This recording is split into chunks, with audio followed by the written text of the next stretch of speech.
Today, we're going to talk about the dreaded break and how to more easily cross into the second register of the clarinet. If you enjoy this video, then be sure to subscribe to this channel and hit the bell icon for notifications. We upload every Saturday. You can also like our Facebook page and find a link in the description to officially join the QuickStart Clarinet Community, where you'll get even more tips and tricks and free downloads and all kinds of great clarinet content. So without further ado, let's talk about the break. So if you don't know what the break is on the clarinet, it's when we go into the second register of the clarinet. It starts at B at the middle line of the staff, and it's where we start playing notes where we have to have the register key down. So notes like B flat and A, those are the highest notes in the first register of the clarinet, and then once we hit the B, we've crossed the break into the second register of the clarinet.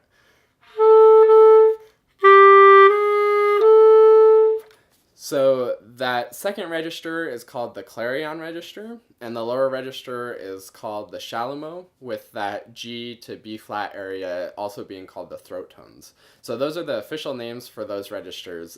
So when we talk about crossing the break, we're going from the chalumeau or the throat tones into the clarion register. So that's a little bit about what the break is. But honestly, I don't like the word break at all. Ideally, we want all of the notes across the range of the instrument to sound the same and be able to smoothly go through all of the notes. So calling it a break sort of counteracts that, and I think the break of the clarinet has given many beginner clarinetists, including myself, a little bit of a complex about how do we go from A to B like it's a giant thing. I've seen memes before where it says, one small step for musicians, one giant leap for clarinet kind, or something, when it's going from the A to B. But really, it's not. It's much more simple than that, and I want to dive into some tips to help you so that it can be more simple for you as well. So first of all, if you're having issues going over the break from A to B or B flat to B natural, the first thing that you need to think about are your fingers. That's actually where most of the mistakes happen, is that not all of the holes are quite getting covered or something else like that. So the first exercise that I think would be helpful is to practice going from A down to low E. So that's going to be the same fingering as the B over the break or in the next register, but you're not going to use the register key at all. So that would sound like this.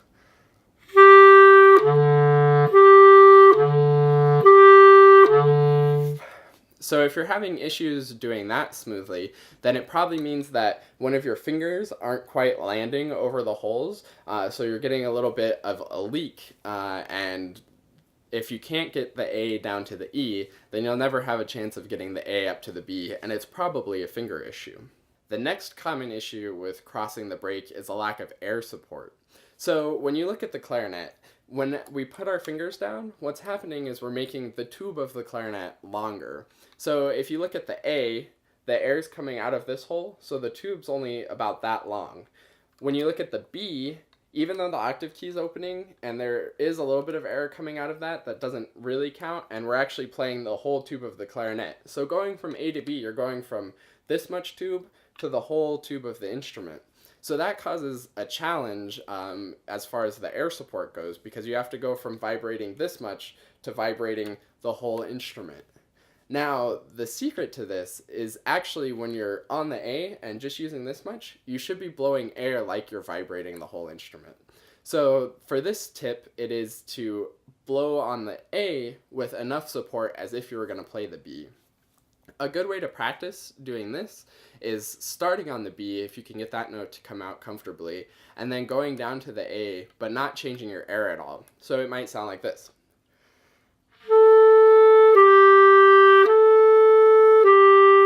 So you can hear that the A might have a little bit better sound than it normally does because you're actually supporting with a lot more air. And remember, the air has to be really strong on all of the notes, and we should always be supporting as if we're blowing through the whole tube of the instrument. So I think supporting a little bit more on the A can really help you to get over the break and get into the next register on the B. My final tip for crossing the break is to just get comfortable playing in the upper register in general.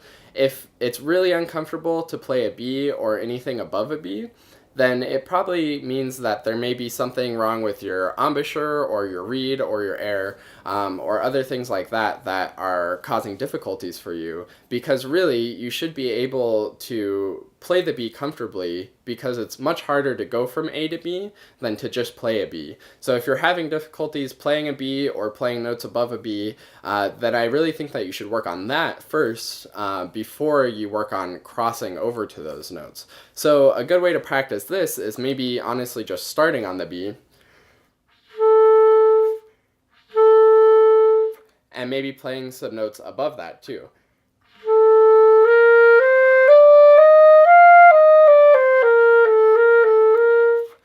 So that you're really comfortable playing all of those notes, so then you can go to those notes, going over the break. So those are all the basic tips that I have for going over the break. One little bonus thought you might find in some other videos, they talk about leaving some fingers down on your right hand or on your left hand. This is definitely a good thing, and if you want to look more into that, look up stuff about resonance fingerings for the throat tone notes.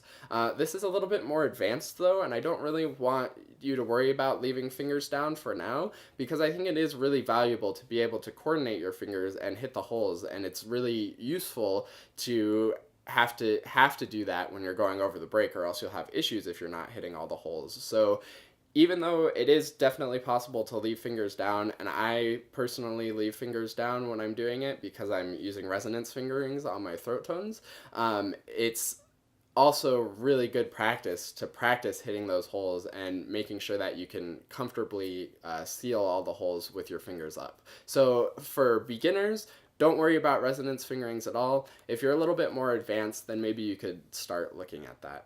So I hope this video has helped you with crossing the break. If it has, or if you've learned anything, be sure to subscribe for more videos similar to this, and look in the link in the description to officially join the QuickStart Clarinet community and start learning how to master the clarinet in all kinds of ways. Thanks so much for watching, and I'll see you next time, and happy practicing.